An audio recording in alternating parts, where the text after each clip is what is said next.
tsy miaraka nefa tena tsy mifankafoy a satria tena fifaliana sy fifankatsiavana na dia nadio ny arahanay dia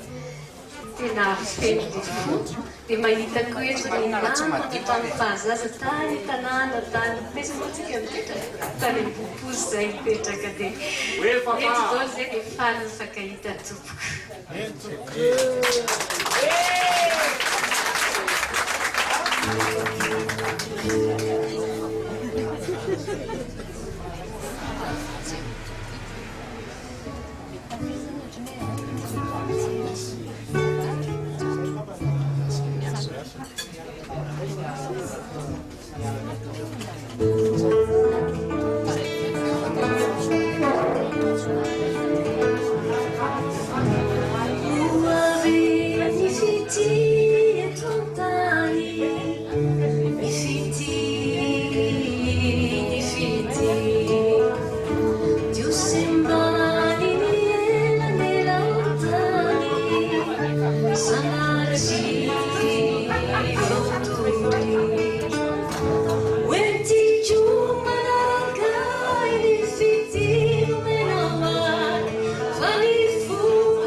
See